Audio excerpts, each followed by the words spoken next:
I'm not the only kid who grew up this way. Surrounded by people who used to say that rhyme about sticks and stones. Sticks and stones. As if broken bones hurt more than the names we got called, and we got called them all. So we grew up believing no one would ever fall in love with us. That we'd be lonely forever. That we'd never meet someone to make us feel like the sun was something they built for us in their tool shed. So broken heartstrings bled the blues as we tried to empty ourselves so we would feel nothing. Don't tell me that hurts less than a broken bone. That an ingrown life is something surgeons can cut away. That there's no way for it to metastasize, it does. She was 8 years old. Our first day of grade 3 when she got called ugly. We both got moved to the back of class so we would stop getting bombarded by spitballs. But the school halls were a battleground where we found ourselves outnumbered day after wretched day. We used to stay inside for recess because outside was worse. Outside we'd have to rehearse running away or learn to stay still like statues, giving no clues that we were there in grade 5. They taped a sign to the front of her desk that read, "Beware of dog."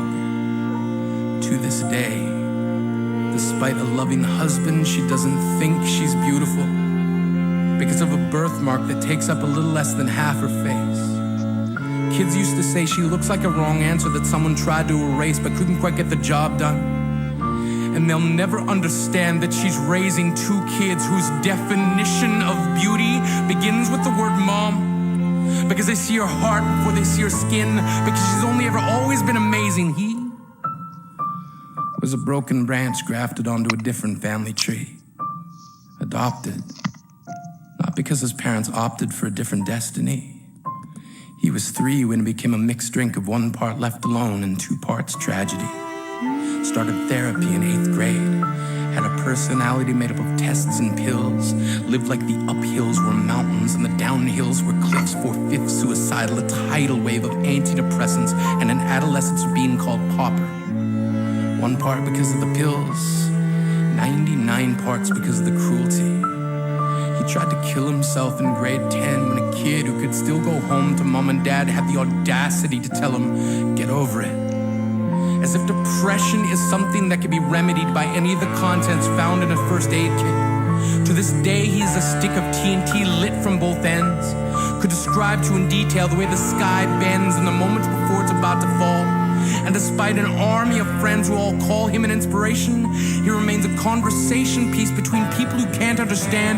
Sometimes being drug-free has less to do with addiction and more to do with sanity. We weren't the only kids who grew up this way.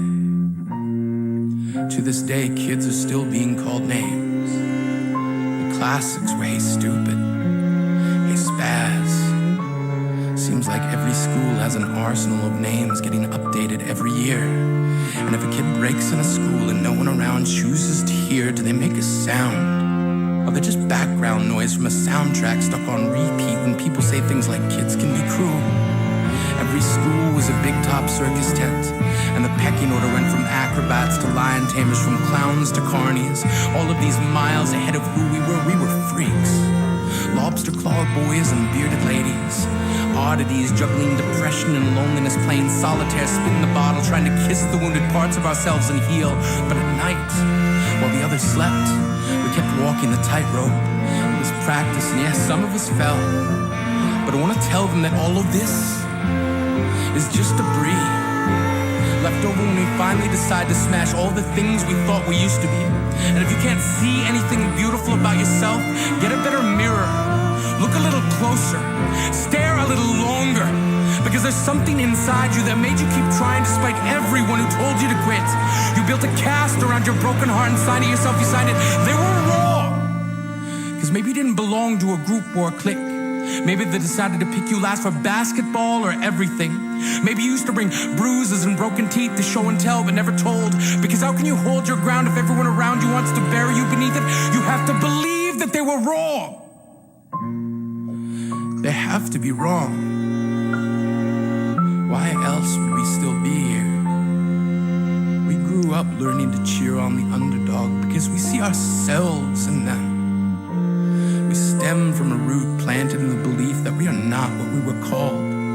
We are not abandoned cars stalled out and sitting empty on some highway. And if in some way we are, don't worry. We only got out to walk and get gas. We are graduating members from the class of We Made It. Not the faded echoes of voices crying out names will never hurt me. Of course, they did. But our lives will